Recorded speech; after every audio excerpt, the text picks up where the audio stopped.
Good evening, fellow YouTubers. Just want to give you an update, new information from the home of the Shit Show. This is a show where women are reminded how spirit-filled, there's the S, healing, there's the H, intuitive, there's the I, and transformational, that's the T in shit. So how much of the shit we actually are. I just had a wonderful opportunity over the last 3 days to complete something called the Landmark Forum. And I'm telling you, even though I walked into the Landmark Forum with quite a bit of knowledge and quite a bit of self-reflective work already completed, this was a personal development event like I had never seen. I was really very intrigued about being in a room with 130 people coming from all different walks of life with the simple desire to live the most powerful life that they absolutely could. I learned so many things about really what prevents us from owning our shit and walking in our shit, much of which is the story that we've been telling ourselves for our entire lives, if you will, about who we are and what types of negative things have happened to us and how we felt about those things. It's not to say that negative things have not happened to people, but it's more about the story that we create about the experience. What I learned from the Landmark Forum is that things are only negative if that is the story that you choose to create about the happening. Now, I'm not ever going to say that I'm dismissing something like someone being killed or someone being raped or someone, finding out that they have a life-threatening disease. Those can all be events that happen that someone might deem to be negative. However, in various parts of the world, different cultures, different experiences mean different things.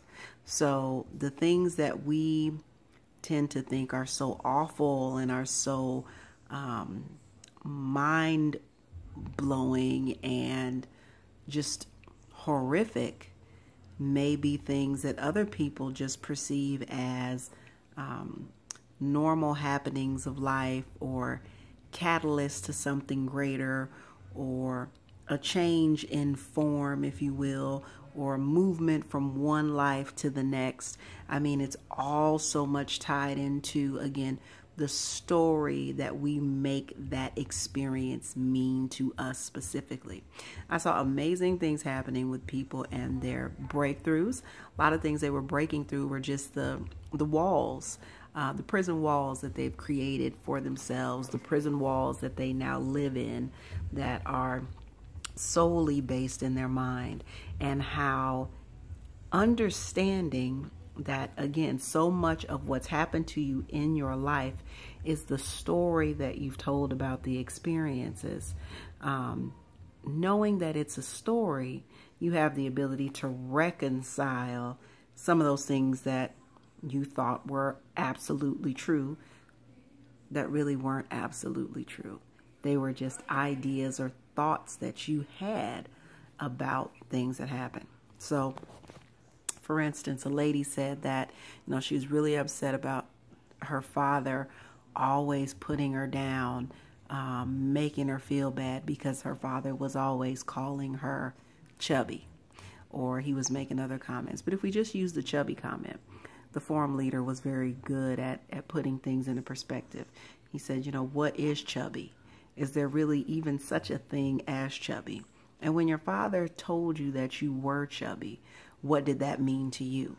And she said, that meant that he didn't think I was beautiful. He didn't value me. He didn't love me as much as he loved my siblings. And he said, but he didn't say any of that. Your father never said any of that. And she said, that's correct. And he said, so who made up that story that he didn't love you, he didn't value you, he didn't love you as much as the other children? And then she realized right at that moment that was the story she told herself. And so it was very, very powerful. I definitely want to give you guys some more insights of what I learned. I will check back in tomorrow after I finish my last night of the forum, and I'll tell you some more about the shit I learned, okay, over the weekend.